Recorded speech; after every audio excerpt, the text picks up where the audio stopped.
Hello, everybody, and welcome to the first installment of what do we call this? Just the Kiltr Pod, I guess. Is that the name we're going with The, here? the Title. soon to Yeah. be This creatively named Kilter the Podcast. the Kiltr Podcast. We are here. I am Matt. Everybody else, introduce yourself. My name is Micah. My pronouns are they, them. I'm Alex. My Pronouns are he, him. Yo, what's up? I'm Lisco2000, and my pronouns are she, her. My pronouns are he, him, by the way. But we have some great things to talk to you guys about. The NBA draft happened very recently, so we are going to talk a lot about that. We're going to talk about the fact that 20 minutes ago, the Colorado Avalanche just won the NHL Cup for the first time since 2001, so we will be speaking a little bit of that, and some fun things like weirdest mascots in sports. I am very, very intrigued, and I have a lot of ideas built for that one. But stay tuned for that. Let's just go right into the NBA draft. I think that would make sense. The NBA draft just happened on Thursday as of today. It is Sunday. We're going to go into Monday while recording this since it's very late at night as we are recording this. But the NBA draft has just happened a few days ago, and some very interesting things happened that I feel like a lot of us, especially if you were paying attention to the draft at all beforehand, were not really expecting. Anybody care to go into detail about that? A couple of days to sort of digest everything, and obviously, I feel like the biggest thing that sticks out right now to anybody is sort of the commotion that happened on draft night with the first pick. For the past couple of days before the draft, Woj was very heavily hinting that the Magic were going to go with Jabari Smith Jr. out of Auburn, but in the end, they ended up pulling a surprise and going with Paolo Banchero. So, how do you all feel about that? Do you think that was the right pick? So I feel like this happens a lot, and I said this in our live draft podcast on Thursday. If you guys tuned in, I feel like a lot of teams after the tournament, the last 3 months of kind of scouting and looking into things, there's this process of just like reading too much of the film, finding those little details that you decide are gonna make or break a prospect. And teams kind of just overthink themselves. I feel like Jabari Smith, by the time March was over, I was pretty sure that he should have easily been one. And I felt like, especially a Duke team that had ended up with, 4 guys going in the first round.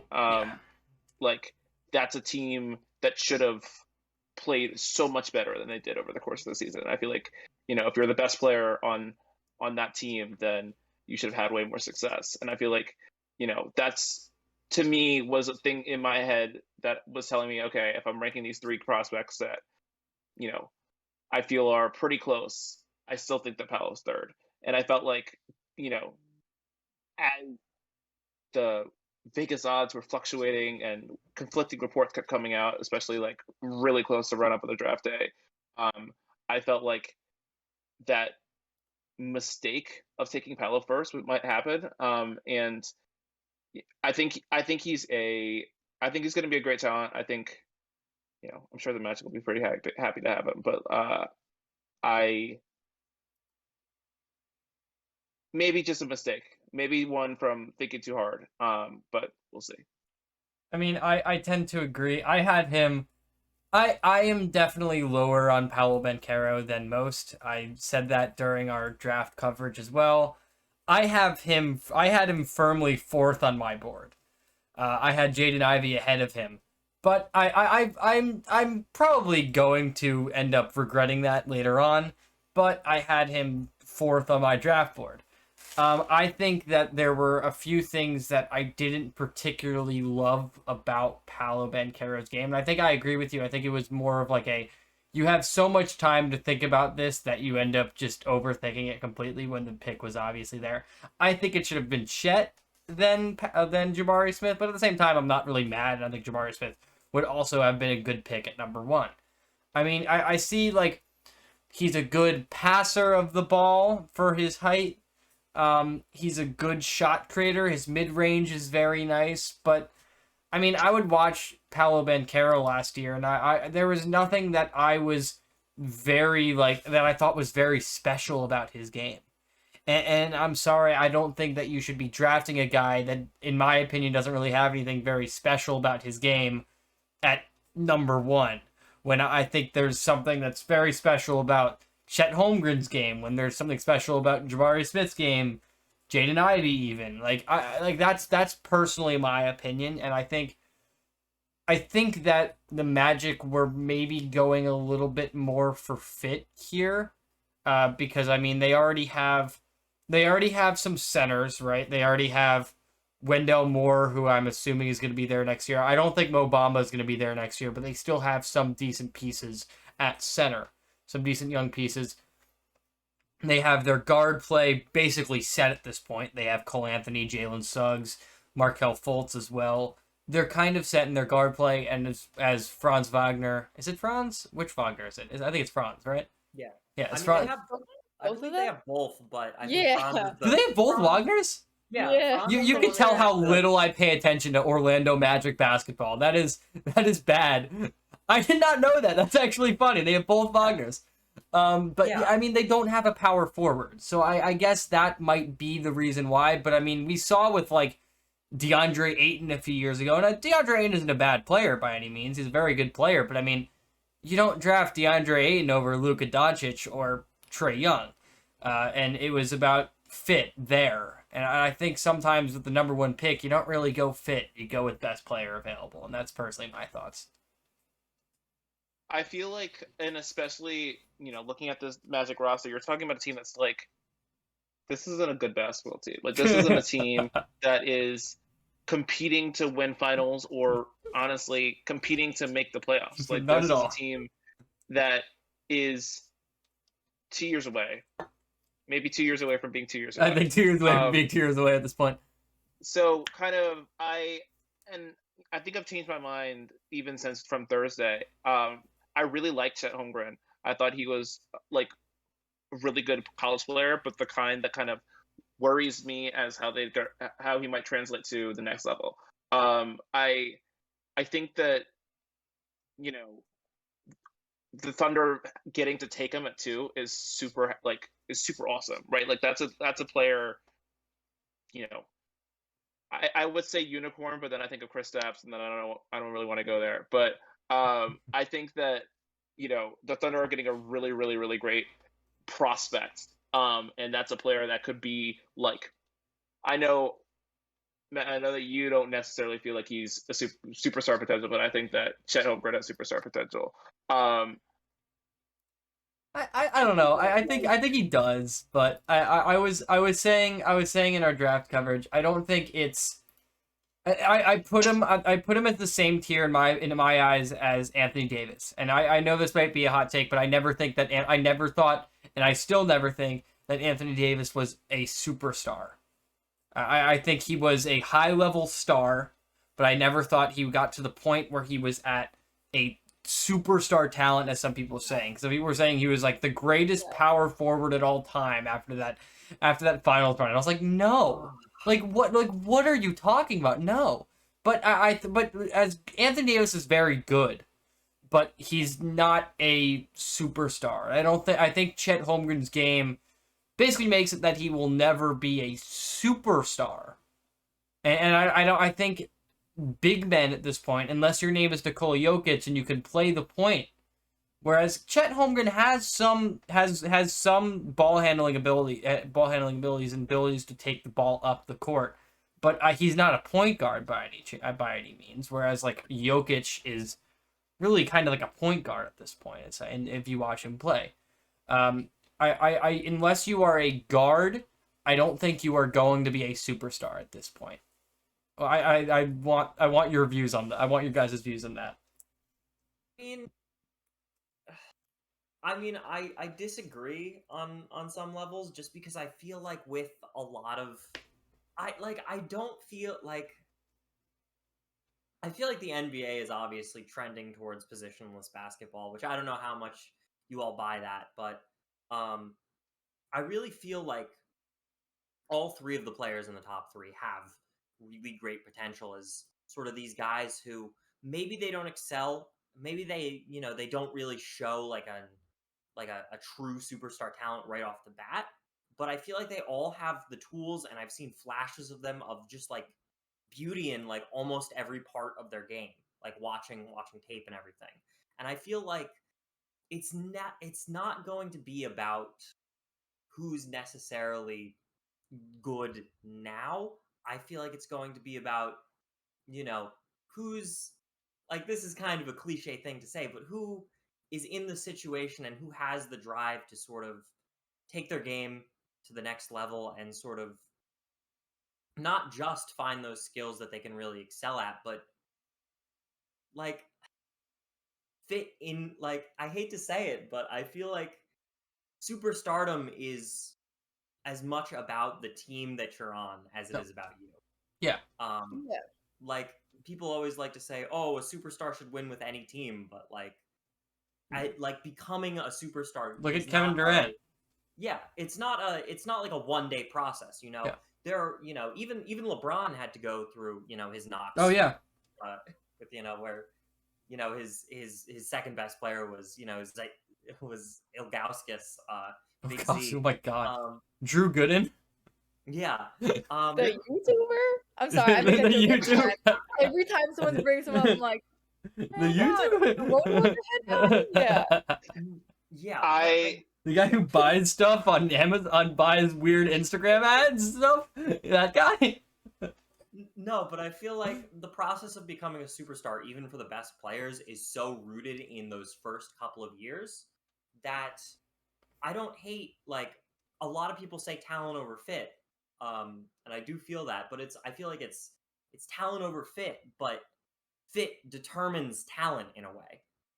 If Yeah, you're on no, I'm with you on that. if you're on a team that feels like if you are the Magic and you feel like you can utilize Paolo Banchero better than you can utilize Jabari Smith, I feel like that's going to do, especially in a draft where like the top three are considered very close together, that's going to do more for you than picking who might be the quote unquote best option. And I'm definitely going to come back to this when we talk about the Sacramento Kings selecting Keegan Murray at 4 over Jason Ivey.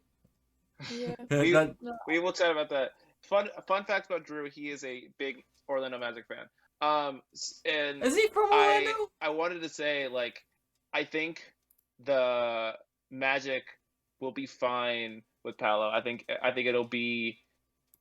he'll fit in to whatever time length they're trying to be on. I think, but the problem is that we're talking about years, right? We're talking about several seasons of like trying to figure it out. Why not try to figure it out with a 7'3" guy who can handle the ball a little bit, who can definitely shoot, and like, yeah, he's. Are you already talking about the next draft? I mean, there's also. You're already talking about Wembanyama now. I think that's what I think about the Magic, though, is that they end up like. I feel like the Orlando Magic is where really high up picks just go to die, if that makes sense. Yeah. Like, I know, Yes. I know the Magic did not pick Markelle Fultz, but the fact that he's on the Magic now and has been for like many years is very telling. I mean, I'm a big Jalen Suggs guy. I love Jalen Suggs. When he got drafted to the Magic, I was like, no, why? Why would this happen? I got so pissed, and he's not doing well right now. I still believe in him, but he didn't do well his rookie season, and I don't know. I'm scared. I'm very scared of the future of just any Magic player. Although, I don't know. I am interested to see what they do. But there's two teams I feel like that about. The black holes of the NBA. When I see drafted by Orlando Magic, a pit falls in my stomach because they're, unlike Disney World, they are not the most magical place on earth. And the other location is the seat of California in Sacramento, I feel deep anguish and pain for anything and everything that goes on over there. And that definitely includes them taking Keegan Murray number 4. I loved, one of my favorite things was the day after the draft was going on like TikTok or Twitter or anything and just seeing like Purdue fans be like so happy that Jaden Ivey did not get drafted by the Kings. They were like, yes, he didn't get drafted. This is incredible. Oh, I don't have to buy a Kings jersey. I don't have to support the Kings. Oh, this is amazing. I thought it was so funny, but also just so sad because the Kings organization are that much of a joke that players are, and that people are happy that a player did not get drafted before that pick, like at that pick. That is terrible. Anybody talk, please. Talk about the Kings pick. I love the Kings. The Kings are, like, I don't have the stomach to root for them all the time, but like every time I put on like a Kings game, I'm like, I hope you guys do well. Just like, you need a win. It's just like a pity. It's fully pity. To win. It really is. I think it's camp. I think that the Kings could win like 5 chips in a row, and I'd still have to root for them because of just how bad the past 20 years have been. And I don't know, for that reason, I'm not too upset about the Keegan Murray pick. And this might sound crazy, but hear me out. So, Jaden Ivey, I feel like it's generally the consensus, based on what we were talking about during our draft live stream, that Jaden Ivey probably has a higher ceiling than Keegan Murray. I argue Jaden Ivey has the highest ceiling in this draft. I don't know if he'll even reach that ceiling, but I think in terms of end goal potential, I think Jaden Ivey has that pick. Somebody in a video that I made for Kiltr said that somebody's comment said his ceiling is like Dwayne Wade, and I kind of see that in a way in his game. I don't know if he'll get to that point, but I could see that. But carry on. But let's be real with ourselves here, because the Sacramento Kings have not really shown the ability to develop players. The best players that they've chosen are the ones that are already fairly finished products coming out of college, right? Halliburton. I mean, even De'Aaron Fox was seen as a fairly complete. Yeah. They've had success with a lot of like the old European guys who they come over. Bielitsa was drafted by the Wolves, but that's my bad. But I feel like choosing Keegan Ivey, a guy that I'd say is a more complete Keegan Ivey or Keegan Murray. Freudian slip. Keegan Murray. Oh, of course. A guy that I feel like is more complete out the gate and who has a more like obvious role on the team makes sense. And I feel like, listen, eventually, obviously, the Kings will want to have some sort of superstar, but I feel like they have to have some sort of successful culture, and it's not going to happen if you keep going for moonshots, knowing that your chances of them panning out are fairly slim. And so, I don't hate this pick. I don't know if Keegan Murray is going to be better than Jaden Ivey, but I don't think that he's going to be bad, and I think that the first step before the Kings can be good is for them to be not bad. I mean, we all know the Kings are trying to... It's like common knowledge at this point. The Kings are trying to win now for some reason. I mean, it's they have Fox. Do they still have Harrison Barnes next year? I'm not completely sure. Is he a... I think he's a free agent. I think he's a free agent, but they've Fox, Sabonis, Keegan Murray, Davion Mitchell. I know they have I don't know, I can't really think of many other Kings players. Rashawn Holmes. I hate this word so much, but like when you were listing off all these players and saying they were trying to win now, the thing that came to mind first was win one game now, and then just the word mid. I hate the word mid, but that's what came to mind. Yeah. Just mid. I mean, if we're going to talk about mid teams, I feel like that is what the Kings are aspiring to be, and I don't think they're Mid. there yet. They're trying to be mid. On paper, it's mid. Unfortunately, I don't know if that's an apt description for this team. I mean, this is yet again a stacked Western Conference, and we're getting. Okay, it's fine. Wait, were you calling the Kings a part of that stacked Western Conference? No, I am not. no. I am Okay, not. thank you. Okay, good. I am. Sorry, I'm tired.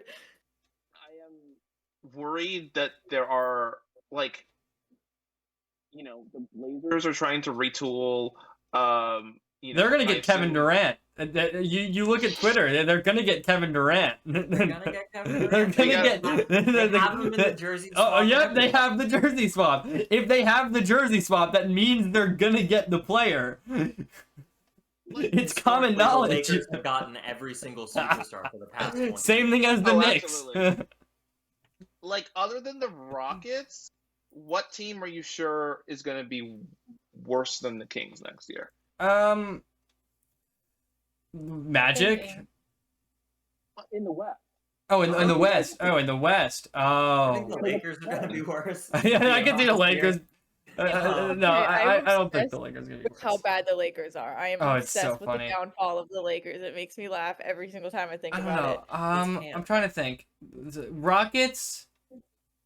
I still don't think the Thunder are. Going Yeah, to be I don't think the Thunder. I don't think the Thunder are gonna be that good. I want to talk about the Thunder a little bit, but I don't think next year the Thunder are gonna be better. I think the Kings are going to be better than the Thunder, but the Thunder are going to be more fun to watch in like a camp way. Oh, no, the Thunder are, in my opinion, probably going to be the most fun team to watch in all of NBA next year. I don't think that's like a hot take or anything. I think that's just like I am extremely excited to watch the Thunder next year. But League Pass darlings. I could honestly see the Kings doing better than previously thought.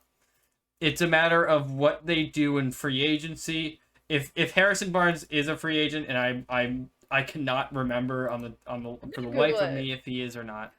But I think it's interesting in that aspect. Wait, I actually have it right here. Harrison Barnes is not a free agent. He has one more year. But they are still clearing up some cap space because Jeremy Lamb's going to be free agent. That's $10 million. They have Josh Jackson, who I'm not sure if they're going to re-sign or not.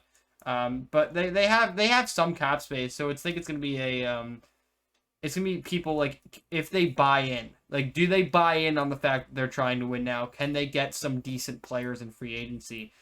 That's hard. It's hard to convince people to go to Sacramento, but if they make the right moves, and that's a big if, I could see them potentially doing something. And yeah, Keegan Murray, in my opinion, right now is the best player day one in the draft, I think. So I think that makes sense to why they drafted him. But and honestly, I'm not sure how Jaden Ivey and De'Aaron Fox would have worked if they were to play together. I don't know. I don't really think that well, but I would trade De'Aaron Fox in that scenario. But it's a completely hypothetical scenario. And Sabonis is still one of the best big men in the NBA, I think. And he's still only 26. So I mean they have some resemblance of a core, I guess. I don't know. What I will say is that having watched a decent amount of Kings, especially post Sabonis trade, I really like the chemistry between Sabonis and De'Aaron Fox, especially on the pick and roll. Fox suffered a lot in the early part of the season with trying to play with Halliburton. With Halliburton, they just couldn't operate effectively in the backcourt together. And once Sabonis came in, he was able to revitalize that pick and roll game and really bring out the potential in both Fox and himself, I think. I think that I think that not to start proclaiming that the Kings are going to be great, but I think that De'Aaron Fox with a full season of Sabonis might finally reach that sort of all-star caliber that people have been saying that he's going to be for the past couple of years. And I think Sabonis is going to have a really good season. And even if they're not the best team in the conference, I know you were saying the Thunder were league pass darlings.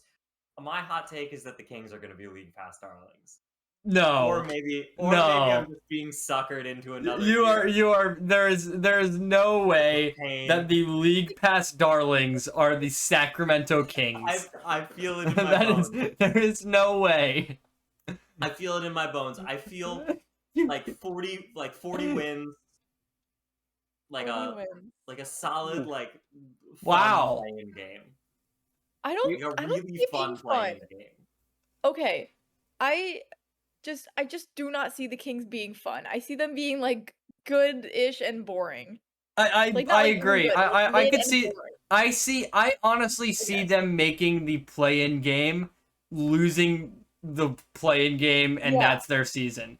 And then people are like, it's not like a terrible season by the Kings by any means. Like, it's not horrendous. And then they'll just kind of be like that for the next few years. I feel like that's just gonna be the Kings. Like, maybe they'll make the 8 seed like once and maybe win a game, and people will be like, maybe the Kings. And then people's not gonna watch the Kings. Nobody watches the Kings. It's like you're basic. That's like you saying the Pelicans are gonna be the league pass darlings. Like, I mean, they actually could be the Yeah, league you pass can't say darlings. that. Like, I can't say that. That's actually If Zion that's is like back, they're saying gonna be that's so like saying bummed. the Pacers are going to be the league pass darlings. It Like, could be. nobody I is see going that. to watch the Indiana Pacers. Nobody's gonna I buy would extra money. Nobody's gonna buy extra money to go watch the buy Indiana extra Pacers. money. I'm buying extra money You're gonna spend extra money to watch the Pacers. on TJ McConnell. Yeah, Okay, that's So I it was a joke. for the but Kings to make the play-in tournament, they would have to be better than 5 teams in the West. Mhm. So the Thunder, the Rockets. I'm assuming you're saying the Spurs because I guess I would say the Spurs. Yeah. I don't want to say the Spurs, but I feel And- like I have to. With the whole ooh, we might trade DeJounte Murray buzz that's going on. Yeah. we will talk about that later. To the I'm wearing Knicks. this hat for a To the reason. Knicks. Thunder, Rockets, Spurs. If we're assuming the Trailblazers fall apart again, I don't think they will. That's the issue. I don't. It's so. I'm looking at the teams right now, and I'm like, oh god. I mean, Timberwolves maybe. I don't think so. Lakers. Don't freaking Are count the- out my Minnesota Timberwolves. Minnesota. are the My Minnesota. Pelicans And- gonna Yeah. not let Zion touch the floor again? Like I like, don't. they're- Yeah. Keep in mind, we have the rumors swirling about the Jazz. Something could happen there. Yeah, that's a. oof. I don't But think that is- anything is ultimately going to happen with the Jazz. I think they're just playing it up. Okay, so I want a lot of Jazz drama. There's a running joke on my podcast for my school newspaper, shout out Section 202, that we want Kyrie to go to the Jazz, but somehow like Donovan Mitchell and Rudy Gobert are still there. So it's just the 3 of them. God, that would be And so we funny. decided that they're going to have some kind of like team building activity where they just go have a fist fight, like a 3-person fist fight in the mountains. Do they just and fight it is Mormons? Can they just like No, can no, it be they fight each other. oh They man. fight each other, and it is like the most toxic locker room in NBA history, and I want it to happen That would just personally. be such fucked vibes, and I love it. It would be really fun. I love it. No, I it's More nothing. fucked vibes NBA teams. Come on. Nothing would be worse than the think Kyrie Irving Kyrie Irving Knicks with Julius Randle and Tom Thibodeau. Okay. Yeah, we will talk That's about this pretty We later. will talk about this later, but that is yeah. It's hard. I don't really see them. For some reason, no. The Clippers are gonna be good next year because Kawhi's back. Kawhi. I know. Kawhi. I don't. Kawhi is my dude. I love Kawhi. Love that man. I love Kawhi. It's a degenerative knee issue. I don't think he's ever going to play a healthy season again. I think 75% of pray he Kawhi Leonard, does. 60% of Kawhi Leonard, they're a playoff team. Exactly. Like, you don't need... You literally just like what you do with Kawhi Leonard is you play him for big games, you rest him for basically everything else. Playoffs happen. You play him for... You don't even have to play him for all the playoffs. You could just be like, we're about to be eliminated. Kawhi, we need you. And then Kawhi, like, just like that could still be very good. Right. This is, like, okay.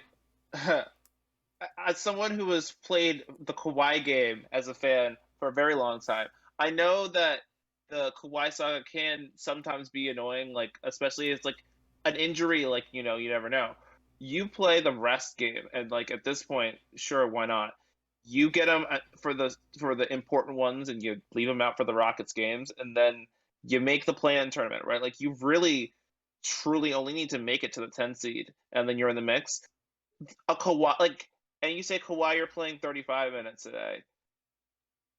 It's a win or go home game, 9-10 game, whatever. That 9 seed Clippers team with Kawhi is better than whatever teams in the slot. Spurs, a very flashy Thunder team, like any team that's going to show up in that 10 spot, broken Lakers, they're not going to beat that Kawhi team, right? Like, and then they win the next game against, I don't know, the Jazz on the wrong side of things, or the Grizzlies who've fallen apart, or whatever it is, and then they're in the playoffs, right? Like that's success. And I mean, if the Kings have to hurdle that, like and again, I guess my problem is like, all right, if they're 11th seed again this year, or 12 or whatever, they don't make the playoffs.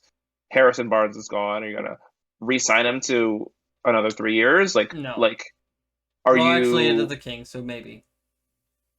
Right. Like, what's the path here? And I feel like this kind of like win now, shoot for the play-in tournament like strategy feels super short-sighted, and honestly, like, I'm not really sure where it ends, because I feel like it's the Knicks way, baby. It's the Knicks way. I don't know. Maybe I'm just like Sisyphus rolling my silly little boulder up my silly little hill, only for it to fall back down again. But I think this might be the year where it starts to change.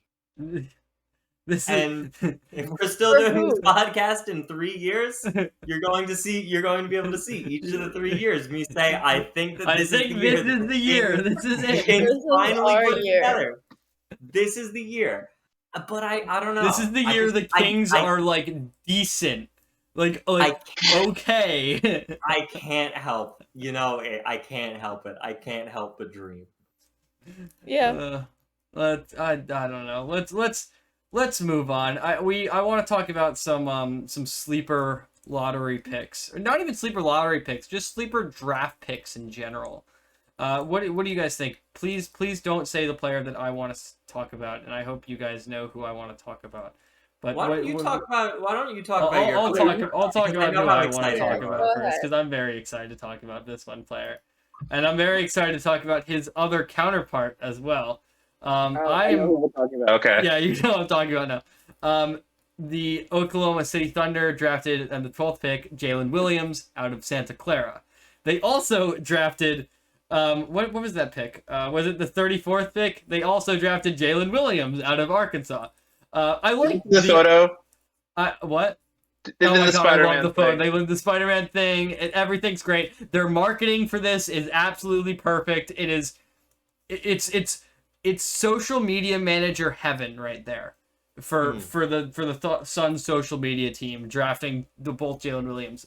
But I am here to talk about the one from Santa Clara. I do like the one from Arkansas, I will not lie, but I'm here to talk about the 12th pick, Jalen Williams out of Santa Clara. I think he is going to be so good. He is just, his wingspan's amazing. 6'5" with a 7'2" wingspan. His assists to turnover ratio was so good at Santa Clara. His shot is very nice and has a lot of 3-point potential. I just look at him and I see like the most elite 3-and-D player in the league, like not a superstar by any means, but like a Mikal Bridges type player, like a really, really good 3-and-D player, and that's my type of player right there. I am so excited for Jalen Williams, and I think that is like the best pick in the draft because he can pass the ball really well for a player's height because he had a growth spurt in college. He was originally not a draft. He was originally a guard in high school and the beginning of college, but had a massive growth spurt and just shot up. And he is 6'5" now, and he can still play guard, and it's just great. And he's strong as well. Love Jalen Williams. That is my pick for my sleeper pick. What do you guys think? I have to agree with you there. I think I've seen a lot of good things out of Jalen Williams, and also Jalen Williams. In the end, though, I think Jalen Williams is going to be better than Jalen Williams. No, what are you talking about? Jalen Williams is going to be better than Jalen Williams. What do you guys think? I want to brag about Santa Clara Jalen Williams. As someone who watched way too many midnight Eastern time college basketball, Santa Clara was on a lot. And how wild it was to see this guy carry a team in, solid, like a pretty solid, whatever WCC stands for. Yeah, West Coast Conference. This is the guy who's a team. And I feel like my favorite prospects are the ones that are from the mid-major or whatever we're calling them, the teams that are like good enough in a bad conference to definitely make noise in the tournament, or at least just like be really good where they are. If you're the best player on that team, I want to give you the keys, or at least maybe a spare key to a franchise and see what you could do. And on a team like the Thunder, which again, league pass, like they're gonna do whatever. And I'm sure that this is a team that like he can, he'll get minutes and he will pull something off, right? Like it's gonna be, this is a venue for him to show off the talent that he has, right? And again, they have like a million picks in the Sam Presti basement. So like if Jalen Williams doesn't work out, like they're out the door and they're going to pick 4 more people the next year. Yeah. So I feel like this is a really, really cool opportunity for him. And I think that like this is a really good spot to go. So I'm excited. They're high and above the best team to watch on a Tuesday night. Oh, so yeah. They're gonna be. I remember when they were doing this at like last year, like not last year, but the year before, going up to the draft, when it's like they were bad, but they rested Shea. They shut Shea down, and they were like, all right, we're just gonna play like Poku at point guard, like rookie Pokusevski at point guard. Like we're gonna run like just stupid lineups just for fun, just to see how they work. And dude, let me tell you, that was so fun to watch. Just those like, I love one of my guilty pleasures is watching like right before playoffs, regular season basketball, especially of the teams that are just like they're not making the playoffs at all, like they're actively tanking. I love watching those because it's like you're not watching superstars. You're watching like young guys, usually project guys too, just get playtime out of like I remember, and you just see some random stat lines. I remember like Anthony Simons as like a rookie when he's like 18 years old in the Portland Trailblazers, like dominating for like 1 or 2 games, and everybody's like, whoa, Anthony Simons is a god. Or like my guy Sandro Mamukelashvili, he's dropping 28 points for the Bucks last year towards the end of the year, was just great. I loved it. I love watching like end of the year games, and I feel like that's just how it's gonna be like the entire season for OKC. And let me tell you, I am so excited to watch it. Yeah, totally agree with that. I famously really like sports when they're weird and slash or funny and slash or bad. So I mean, I'm always really excited to watch whatever team is like actively tanking, but in like a fun way where all of their players like have like personality and like there's stuff going on and there's like kind of a narrative to Yeah. follow. I mean, I guess that's really mostly because I got into basketball during the height of the process Sixers when it was like that 24/7, Yeah. and I look back on it so fondly. Um, but yeah, no, I am literally so excited to watch the Thunder. Like, they're my team to watch right now, I think. What do you guys think? What other prospects do you guys have like viewed? I have a couple that I want to bring up. I'm just gonna touch on these pretty quickly. The first one I want to bring up is AJ Griffin. I love AJ Griffin. He was in my top 10 on my draft board. I mean, he is very kind of injury prone. There is some questions there, but if he puts it together, I think he's going to be just a dynamic player. I think it's an absolute coup that that the Hawks got him at 16. I feel like he's going to fit really well with Trey, and who knows what's going on with John Collins, but I feel like he could fit really well alongside them, and I feel like he's just like the gonna perfect wing. really, really well with oh my god, what's his name? Oh my god. Yeah, what's his name? Why am I forgetting? DeJounte Murray. Murray. He's gonna fit so well with DeJounte Murray. He doesn't even make sense with anyway. Yeah, it doesn't. Anyway. So funny. In terms of other guys I like, I'm going to put on my literal Raptors homer hat and say that I really like their pick at 33, Christian Coloco. I feel like he's just the perfect Raptors guy. He's a little tall, 7 foot. But tall. he's a defense first, kind of older guy. He's from Cameroon. He's from the same city as Pascal Siakam. I didn't know that. Wow. Yeah, same city. They're both from Douala. Coloco chose 35 as his number, and Pascal's number, I believe, is 34. Oh, or wait, no, I love that. No, wait, it's 43. I'm silly. We'll just choose to believe. Yeah, we will choose to believe that it's 34 because it's just a better story. Yeah. They grew up. Coloco like idolized him, which is just like great vibes. And also So he's just wonderful. like we needed like a solid like defensive center to really hold our own. It was a big thing during the Philly series. As much as I love Precious Achiuwa and Pascal and OG, it just wasn't enough in order to overcome just like big bodies like Joel Embiid and more broadly people like Bam Adebayo. And there's the other really solid centers in the East. I feel like he's going to be great. Another pick I want to bring up, and this might sound weird. I really like J.D. Davison out of Alabama. Okay. He went to the Boston Celtics, and he had a down year in Alabama. Yeah. I know a lot of people weren't very high on the Bama boys, him and Keon Ellis. Yeah, I was not.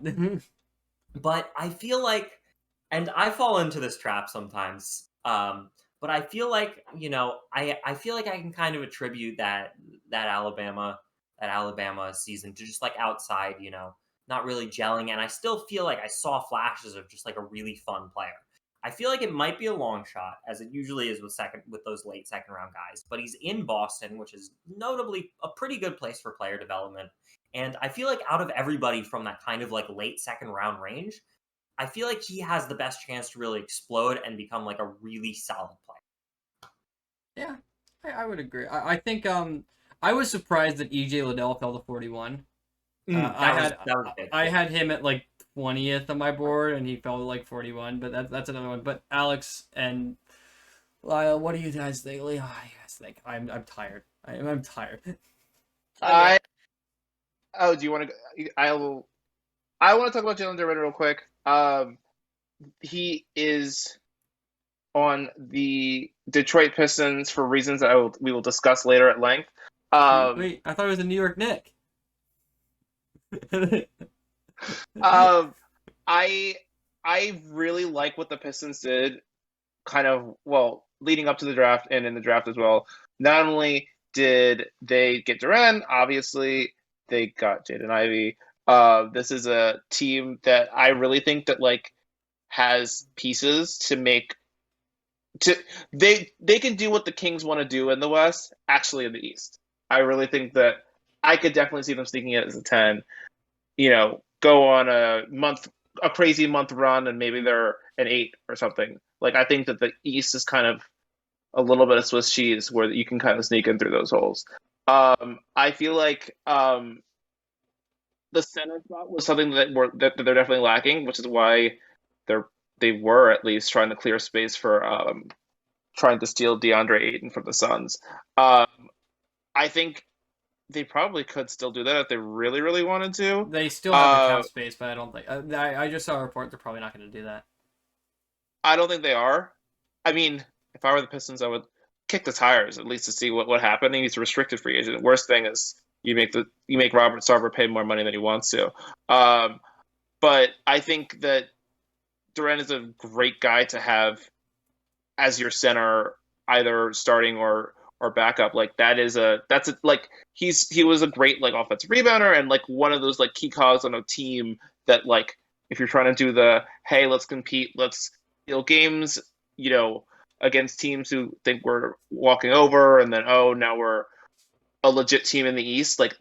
That's the kind of center that you want. I am in team pro tall people. I feel like the NBA, even though they're positionless or whatever, I still think that having a 7-foot guy who can steal offensive rebounds is super important. As a Spurs fan who just looked at the roster and saw Jakob Poeltl as our still one and only true center. Website guy.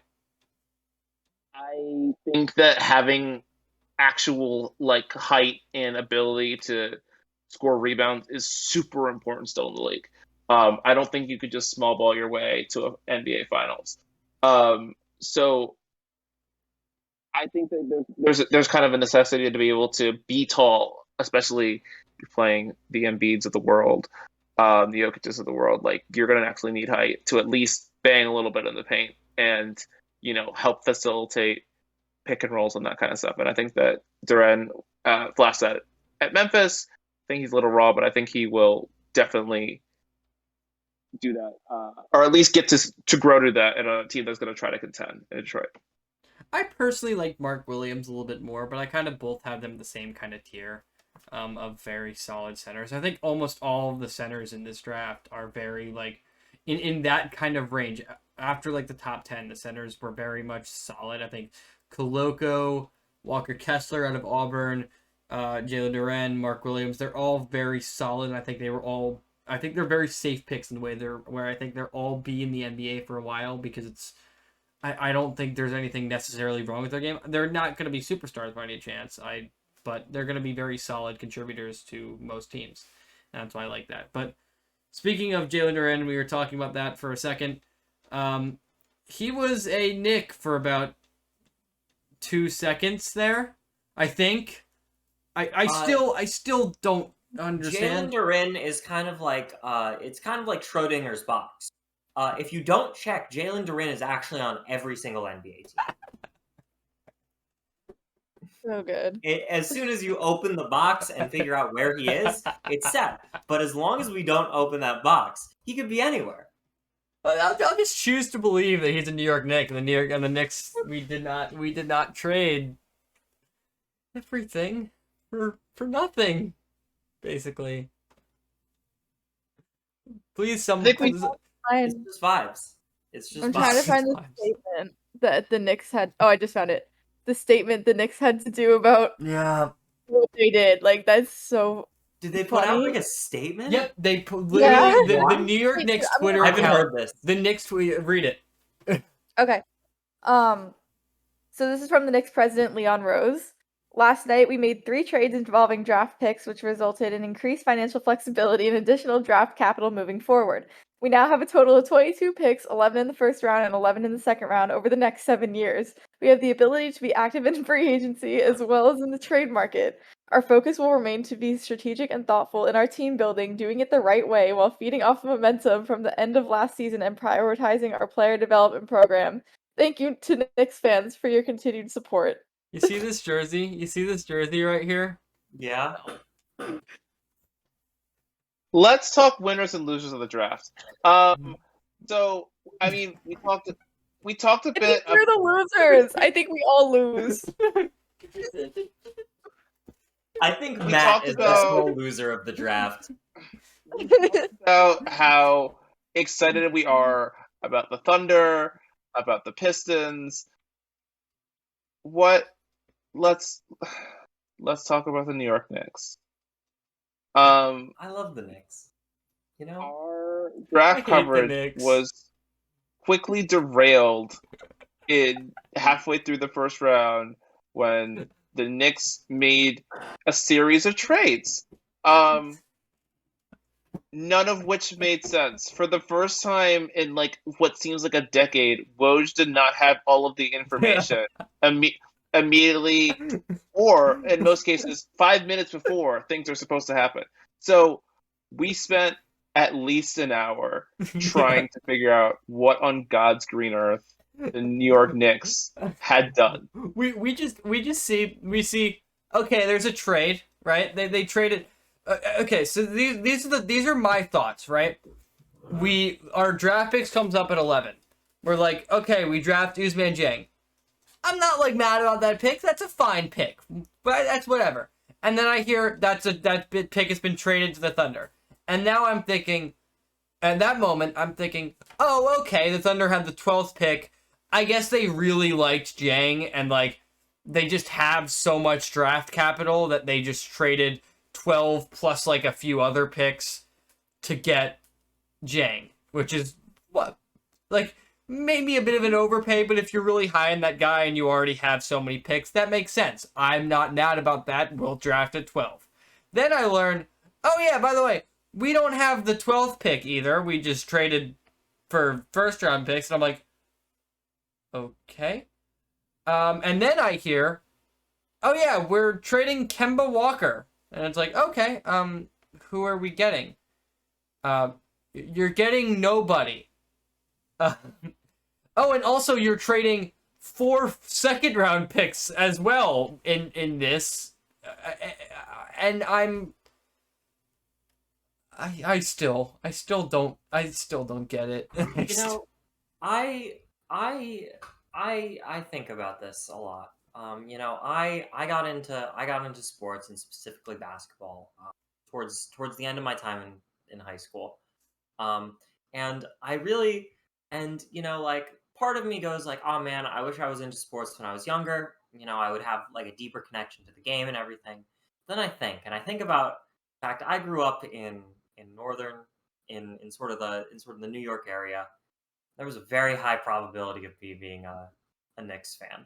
And then I go, thank God I did not get into basketball until I had the brain power to know to never touch the New York Knicks with a 10-foot pole. Just I wake up and I see the sun shining on my face and I go, I can experience joy, for I am not a fan of the New York Knickerbockers basketball club. So I'm sorry. That is all I can say. after much deliberation, I'm still a and- Julius Randle believer, though. Why? Why? Vibes. I think he's silly. I think he's silly. That's valid. Yeah, that makes I sense. think he's silly, and I'm rooting for him to succeed because it would You know be what? fun. I'm a girl who loves a silly basketball player. I love just the silly guys. Like, give me all the silly players, put them all on one team, make me the general manager, and give me cap cut, and I will make fan cams. That's it. That's my deal. I mean, We're doing I think if you did that, I think the New York Knicks would probably be making more sensible basketball moves at this point. The problem, we finally discovered that the whole point of all the draft moves was to clear up cap space and to clear up more cap space than they already had because the Knicks don't have large contracts from their team. And all of this was in the goal of signing what is reportedly one Jalen Brunson. And I emphasize the word one because Jalen Brunson is going to be using up most, if not all, of their freed up cap space with a $25 million contract. I believe Per year the contract. number I was seeing thrown around said about $110 million over 4 years. Jalen Brunson, the $110 million man. So they kind of just. So all I really like, the only part of the trade that makes sense to me is that Kemba Walker is on the Pistons now. I think Adam. Okay, might so have- if the Knicks don't get Jalen Brunson, which it's hard to imagine that many teams are fighting over Jalen Brunson, does that mean Kemba was just kind of traded for like cap space, cash consideration? Well, it's not really cash considerations, but technically. So I guess the Pistons are probably confusing. gonna buy him out. I don't think there's any reason Kemba should be on that Pistons team. Pistons. He's on the Pistons, yeah. Two, I think there's a pretty solid chance that Brunson just stays in Dallas. Like I feel like I haven't heard anything about him. That's the weirdest part, is that like this is the only thing that I have heard about Jalen Brunson whatsoever. Like I didn't think he was really going anywhere. I mean, the thing is, like, he's in my head worth 15 or I would say 15. even 20. I would say a bit of a stretch is 20. So, like, it feels Timothy Mozgov-esque to pay Jalen Brunson that amount of money. I don't hate Timothy Mozgov. I thought that 464 was a problem in 2016, and I think the Lakers also discovered that was a problem very shortly after signing him to that contract. Granted, that was a year that was broken by the fact that the cap space jumped that high. Yeah. There is no cap space jumping that high. They're just trading Kemba Walkers and Jalen Duren's to get the amount of cap space required to throw money at one player. I think it's an asinine decision. And I look at the Knicks and I have no idea what they're trying to do. I mean, I know what they're trying to do. I don't know why they think that this is the way. It feels, I don't know, I said this on the podcast. It feels very much in the vein of like, we want a gritty guard, and the way that we had John Starks. And he's not like a gritty. Listen, I love Jalen Brunson. I love Jalen Brunson. I remember watching him live when he played at Nova back in the day, and I remember how good he was. Naismith Player of the Year in college basketball. Even though, in my opinion, he was not the best player on that 2018 Villanova team. The best player on that 2018 Villanova team was Mikal Bridges, and I will stand by that. But I will stand by that. But I love Jalen Brunson. I'm sorry. He's a good basketball player. He is not that good. And I'm sorry, I would rather just keep Emmanuel Quickley as just put Emmanuel Quickley as the starting point guard and just be over with it. Right? Even though there are some concerns about Quickley's point guard abilities, I don't care. Just put him at point guard. You don't have to pay any more money for anybody. Like, why are we doing this? Why would you? I don't understand. Overpaying for Brunson doesn't make any sense. No. And we floated this on the podcast. What happens? Jalen says, the Knicks are a mess. I'm staying in Dallas. And now they just have a big $20 million cap space. And we said, you know what? I think you know what that plan is. They need to go out and get Kyrie Irving. I'm leaving. So it's not going to happen, but it needs to happen. What was it? What's the Fox show? The Undisputed, I guess, one of those shows, or maybe it was First Take. I can't remember. Matt will come back. We'll talk about it when he's here as well. But Kemba? Are you done talking about the Knicks? No, we'll never be Kyrie done talking about Irving the Knicks. is having his contract impasse ? With the Brooklyn Nets. He's owed like what, $35 million, I think, next year. It's either 35 or 39.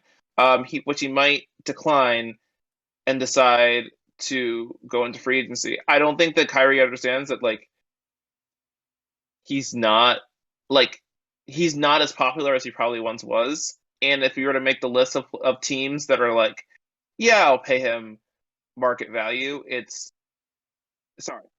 I'll pay him like money so he would come here. It would be the Lakers paying that, like, what's that, the MLE, the like whatever $6 million bare minimum, and the Knicks. Like those are the two teams I think that would sign Kyrie. Like, he said he wanted to go to the Sixers or the Heat or none of those teams. Okay. I feel like the Sixers might. I feel like there is a world in which they might. And that's bad.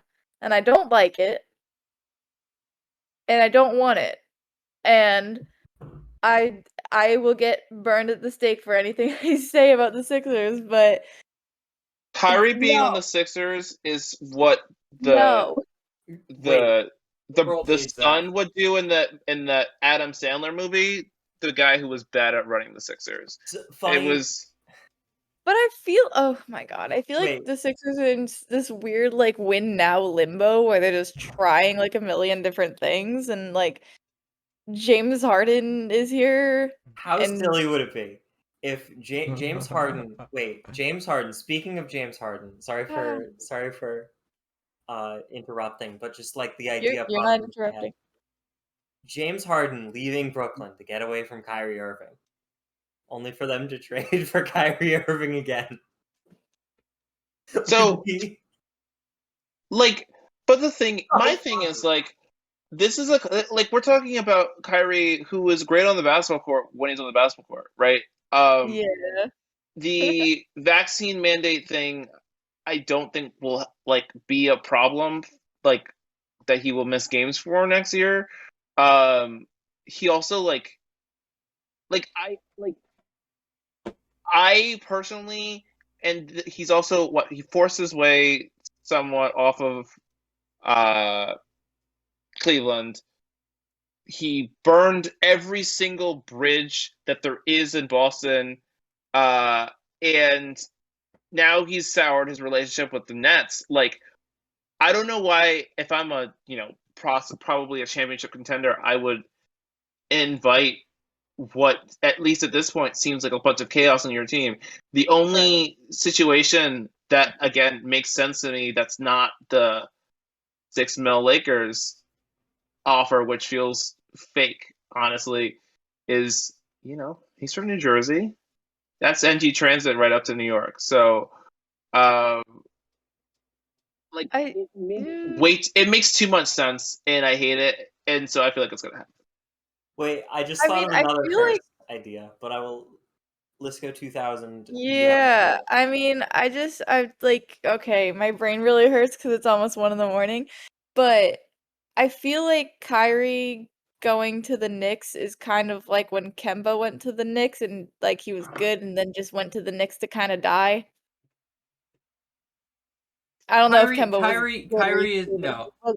Kyrie is still, like, the thing about Kyrie is whatever team he goes on, whatever team that Kyrie goes on, he's still gonna be really, really good at basketball when he plays. People forget that Kyrie Irving, at his prime, when he's actually playing, is still one of the best, I argue, a top 10 player in the NBA. Right? Like, he's still one of the best players in the NBA. It's just a matter of having to deal with him as a player. And the whole thing with the Knicks, and we were joking about this, is it's like it would be Kyrie Irving and Julius Randle with Tom Thibodeau as the head coach. It could not be a worse fit, which means that it's gonna happen. Like that's the thing. I think it would be funny and I would laugh a lot. It would be. It's just so silly. Yeah. I see a world he benches them like for the season before the Christmas game. Like we're talking like, and honestly, and obvious, and Stephen A. Smith would be yelling. I would see it would not be pretty. And like let's live here. Especially since the Kyrie situation is also turned into the Kevin Durant situation as well, where apparently he wants to go to the Blazers now. I don't know. They got the jersey swap. So it's gonna happen. That means it's done. It has to happen. I was talking to Liska offline about this. We like, floating. Oh, Kevin Durant's free and easy. Where could he go? Like, he's been in the league now 15 years. We are closer to the end of the Kevin Durant experience than we are to the beginning. Yeah. These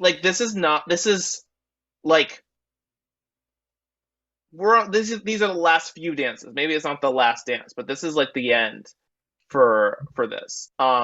If he's going to yet another team, like there's not too many teams that are like going to get, Kevin Durant scare everybody at the end of this, right? Like, he probably, in my opinion, squandered his best chance to win a finals with his big toe on the line in that Game 7 against the Bucks. Yeah.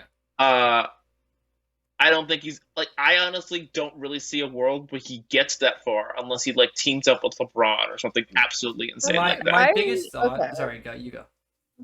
Like, this might just be the Sixers fan wanting to like create some kind of Philadelphiation out of everything going on, but like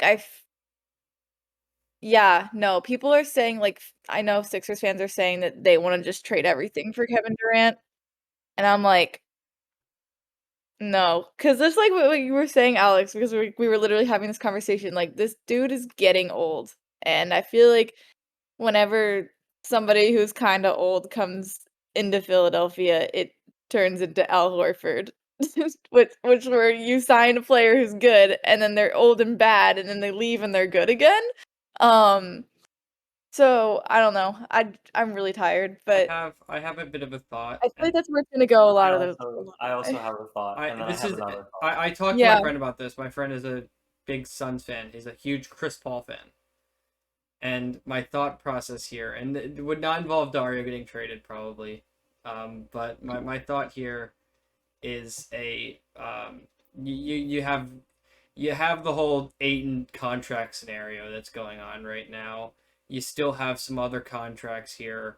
The Suns really want to win a championship. I honestly think it would be a guaranteed championship if you were to pair Chris Paul with Kevin Durant. And Dario Saric, don't forget. And Dario Saric. But I think it would be basically a guaranteed championship at that point. You could do some sort of trade package that revolves around Kevin Durant for DeAndre Ayton, Mikal Bridges probably, and maybe like a Cam Johnson. I don't know how I did all this cap math about a month. I did all this cap math about a month ago, and I forgot the whole entire cap scenario that I had in my mind. But you can make it work and maybe add a few firsts. I don't think that's a bad trade for either side there.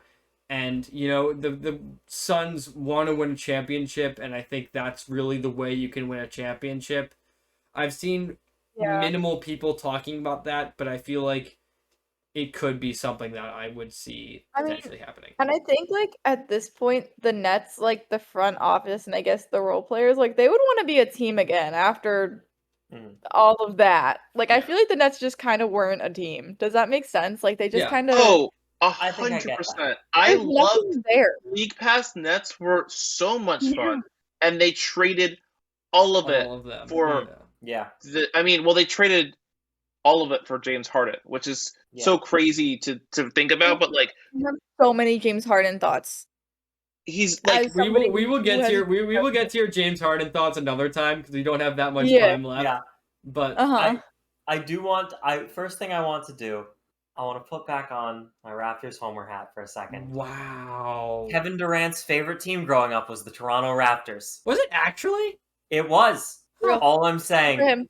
bring him home. Bring him I home. can see that, and I like it. I like Bring it. Kevin I Durant see it. home. Known Bring back the Canadian, throwback. known Canadian back- Kevin Durant. Yes. No, I like Yes, it. known I'm with Canadian you. Micah, I'm Kevin with you. Durant.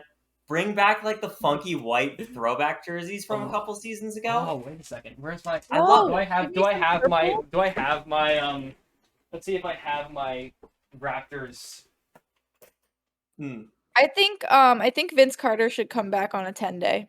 I think he should. Listen, I am so He will mad. not go back to Toronto. I am so mad because the That was a thing is, joke, Masai Ujiri was considering signing him for the 2019 season, and he didn't because he was worried it would make the fans mad. And I am so mad that he didn't. It would have been such a fun redemption story. That would have been fun. I think. I don't- So fun. I don't think Vince was good enough to be a redemption story in 2019. I It was like a how he fair had. welcome. I like how he had his little dunk at the end of his in his last game against the Knicks, and I think that's like as good as it was. But I mean, I'm sorry, the last like 5-6 years of Vince Carter was just him like floating around the league, and Also, Thinking about Vince Carter makes me sad. it does. I have a curse. deserve I better. also have a cursed Kyrie Irving landing. oh god, So we've talked, and Kyrie Irving, he really wants to contend, and there's not a lot of places where he can do that. Who would put up with Kyrie Irving in order to contend? And I think one Kings. name sits the Sacramento oh Kings. my baby. god, Send Kyrie to Sacramento. Circle. we need those jersey God, swaps. that's We great. need those jersey swaps. If So- we have I'm the gonna jersey look for it. swaps, it's gonna happen. I'm gonna look for one. Just the thought, Kyrie Irving to Sacramento, no explanation. That's our podcast. Like that is the front of the podcast. Like that is it. That is the thumbnail for this video, for this podcast video. That's it. Kyrie Irving in a Kings jersey. Boom, right there. But So now that you say it like that, I think that Kyrie has to opt out, right? Because if he doesn't opt out, then they will ship him to Sacramento. I think it's the only thing that makes sense. I think that that opened my third eye in a Kyrie Irving sense. It's funny because, as we were saying earlier, the Kings are trying to compete. What better way to compete than getting, I won't say top 10, I'll say top 15 NBA player on your team suddenly? That's great. And Kyrie Irving, in the De'Aaron Fox role probably, because I think De'Aaron has to be in that trade. it would be a perfect fit for Kyrie because nobody would pay attention to him. That he wouldn't have to, nobody would pay attention to him if he was in Sacramento, that he would just shut up and play basketball. Yeah, That's what are you literally going to would do? happen. I think it just makes sense, and I think I don't know. I feel like Vivek, the owner of the Sacramento Kings, is just the perfect Kyrie guy. Listen, if you're listening to this, Vivek, or any member of the Sacramento Kings front office, Monte McNair, the other guys, I don't know who else is there. Is Joe Dumars still there? He was there for a while. Yeah, I don't know. If any of you are listening to Kiltr Sports' new Untitled Maybe podcast, get Kyrie Irving. We know Just do it. We know you want Just do to. it. This is how you compete. We've figured it out. We've cracked the code. We here at Kiltr Sports have cracked the code. And the last point on blowing up the Brooklyn Nets, if we're talking about Kevin Durant and hometowns, we have to talk about trading Kevin Durant to the Washington basketball Wizards. What would that trade look like? The John Wall. It would be like the John Wall, not John Wall, because John. Why am I thinking John Wall's still on the DC? It would be a Bradley Beal weird side trade. I don't want. Would you trade Porzingis? Would Porzingis go back to Yes. Get him out. Porzingis go back? Get his ass. Pingus back in New York. Yes. Oh So- my god, the amount of oh my god, I would love to go to a Knicks Nets game next year if Tingus Pingus is back on the I if he's think back on in New Yeah, York you playing for walk the into the Nets. wrong locker room again. Oh my Yeah, god. going So going funny. to Wizards games over the past like half of a season, as somebody who loves the Tingus Pingus meme more than many things, but also dislikes Kristaps Porzingis, it has been the greatest joy of my entire life to just walk into Capital One Arena on like a Wednesday evening and just watch Tingus Pingus play some basketball and be like, "There's Tingus Pingus, there it goes again." Tingus Pingus all There night. he just Tingus goes. Pingus. So, as someone who lives unfortunately too close to the chaos that is Washington Wizards basketball, Love it. they are going Sorry. to resign Bradley Beal to the Devils contract of a max. The John Like, are Wall we, like- contract. They signed John Wall to the John Wall contract, and it did not Whoa. work because he broke. What did he tear his He Achilles? got everything. And then- Like, And then he The tore, John he Wall. tore it again. Like he was like in his house and slipped, and then he missed another year. Like, and they said, you know what? That was a great feeling and sensation for us and our basketball team. We're gonna do it again with the worst player. Like, I don't understand. What's the mindset there? Like, is it just like we have nothing, so we'll just hang our hats on an aging guard who's you like, can't convince me. You can't convince me otherwise that the Sacramento Kings and the Washington Wizards are like not like the same team. They are. I feel like the I Washington Wizards are in a remember- little I bit like of a the better Wizards. space, but like Okay, no. The Wizards are fun. They have a really good young core. I wrote about this on my Basketball Dream and Substack back when I had no idea what I was doing with that. I would probably die for like all of their players. And that's not just because I live in DC and literally go to Wizards games because they're most often cheap and like I can get to them. I genuinely believe in the Wizards. I think that if they had better play, well, Bradley Beal is injured, but if they just stopped marketing Kristaps Porzingis and Kyle Kuzma as superstars and actually tried to do something to like build their team, they would actually be pretty good. So I want I am the a Wizards. Daniel Gafford believer. Just I saying. So I remember going to the Russell Westbrook. Was probably Wizards Hornets. It was, I don't remember if that was a play-in game or the game like right before the play-in game to get into the play-in game. But it was important enough, and Russell Westbrook broke the triple-double record. So we got free T-shirts for like Russell Westbrook, and it was like the game that Bradley Beal came back from injury from whatever that was. I realized in that moment that this was that was Russell Westbrook's team 2 years ago. Like, it wasn't the Bradley Beal team, and Russell Westbrook was there by accident. And this year, it was also not like Bradley Beal's like the only person that like it should be the team for, and it was not the Bradley Beal team. This is a team of, again, a bunch of accidental cast-offs of a weird Mavericks trade and a weird Lakers trade that like did like even in the moment didn't really make sense for the Wizards to do, but now they have a bunch of pieces. A bunch of weird pieces that don't really fit together, but whatever, it doesn't matter. We have Kyle Kuzma and Kristaps Porzingis on the same team. And yeah, they're going to put Kyle Kuzma in the cherry blossom jerseys because he looks cute, I guess. Whatever. I love those blue jerseys. They're so great. They might. And he does look cute in those Wait. jerseys. Okay, You we can't don't have that much time left, so we can't go fully into this. This is a conspiracy theory Yeah. I have. I think they're gonna Kelly Oubre his ass. I think they're gonna take the promo shots and get him out. They're gonna Kelly Oubre his ass. They can't Hey, Kelly Oubre his what ass. They can't Kelly Oubre. Oh nah. They're definitely Kelly Oubre and Kyle Kuzma. No doubt. See? But the Wizards, regardless of the Kelly Oubre of it all, they should not double down on Beal. Let him leave. Just Just let imagine him go to this the is a team that Lakers, could dude. be- Just let him go to the Lakers. he wants to be in LA. Let him be in LA. Do not subject him to 95 Get traffic. this man Just out of his misery. he doesn't need the DC Metro. Let let it be Kuzma for the 2 months he's there before they trade him, and Porzingis, and is Dinwiddie still on the team?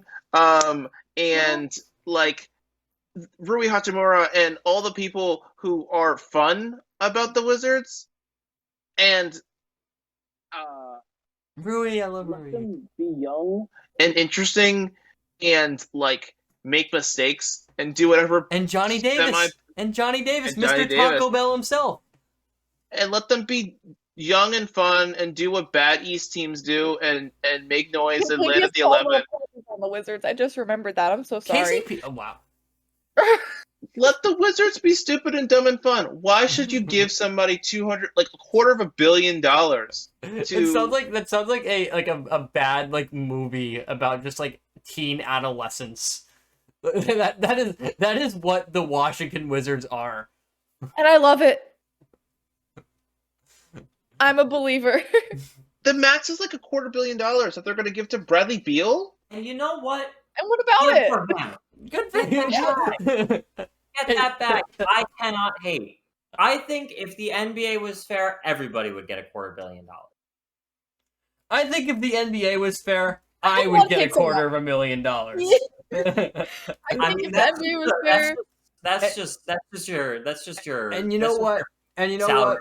Knicks fan. You know what? Yeah. And you know what? You know who also deserves $250,000 and how we will close off this podcast? say the line. Mascots. That is the worst transition I've ever made in my life. No.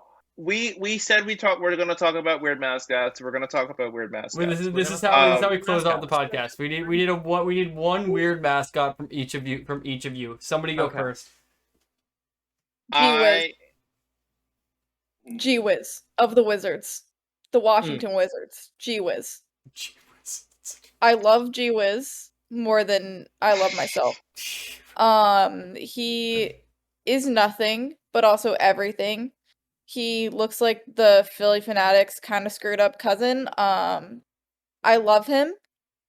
Okay, so I didn't know he could take off the hat, but he can take off the hat. If you've never seen Gee whiz, Google Gee whiz right now. He's this funky little blue guy. He wears this little pointy hat, and he takes it off, and he's got a little tuft of hair under there. It's literally the cutest thing ever.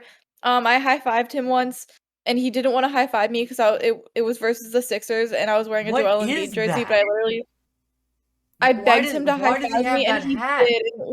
It made me so happy. I love Gee whiz so much. He's the best. So Gee whiz is confusing because like the Wizards aren't a nebulous mascot. Like they could just have like a but Gee whiz is awesome. Like they don't have to be Philadelphia where the Fanatic is not the weirdest mascot in the city of Philadelphia. Yeah. The Wizards could just have had like a wizard. Like no one would have been like Just get Daniel Radcliffe. Just like hire Daniel Radcliffe to just like be there, just sit there with his little Harry Potter costume and just say like British things. So much. Look at him, guys. Come on. Yeah, he's cute. He is cute. I will go next. Because I have a pick. This one technically isn't an official mascot, but served as sort of an unofficial mascot for the team for a very long time. I'm of course talking about the LA Chargers' very own Boltman, who wasn't actually ever officially employed by the team, but was just a guy that went to every LA Chargers game dressed like this. Oh my god! And I only have one question for the audience looking right here. Why is he hot? Why is he hot? Why did they make him so hot? I don't know. I don't know if I agree on that one. He scares me a little bit. He looks like one of those like conservative the chiseled jawline. Those high cheekbones. He's got like an 8-pack. Brow shape. He's got like an 8-pack. I'm looking at pictures right now. Damn. I'm a little scared. Why is he hot? All right, I got one. I think the creepiest mascot in my opinion, and that is the Providence Friar of Providence University. If you have not seen the Providence Friar, here is a picture of the Providence Friar. Oh, what is that? It is Good it is Lord. it is terrible. I Why hate it. does it have like anime eyes a little Yeah. bit? It is the Providence Friar is absolutely, it's so creepy. I hate the Providence Friar. Better picture. Oh my Oh. god. Yeah, the Providence Friar has got to be that one for me.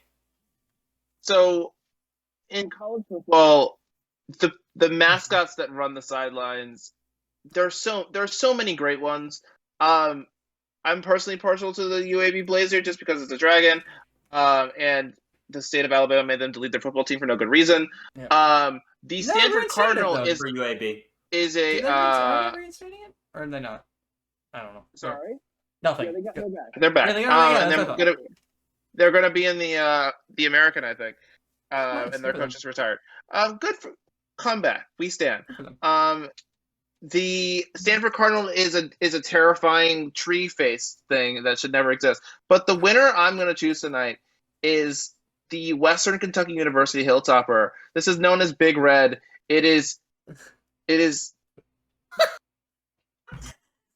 I kind of love He's just a it. guy. Okay, please tell me if anybody has watched the John Boy's video on mascots and they do the weight of every mascot in college sports and they get just like actual weight. And so they have everything. They even have like the hurricane mascot and they just like weigh a hurricane. And at Oh, the yeah, top I've of seen the it. top of the list where what weighs infinite is the Western Kentucky Hilltopper has infinite weight. I love that video so much. I recommend. I want to link that video as well, and at the when we post this, I want to link that video. Yeah, this podcast is actually sponsored by Secret Base because all their stuff is fantastic. We want to be them. We want to be employed by them. Yes, we do. I would also like to plug a video by John Boyce because it's about a football game in Baltimore in 1976. It was. I haven't watched it yet. Wait. I know it just came out. It's for I like saw Baltimore, Maryland, and I'm like, I must watch this. It is riveting. They're fantastic storytellers. It's 45 minutes.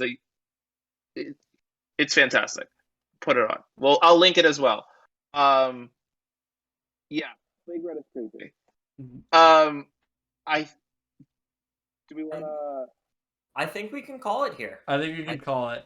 We I didn't think get to that's a talk about the perfect place to Colorado end. Avalanche. We will talk Congratulations, about that. hockey. You did it. Hockey, I love the Hockey. sport.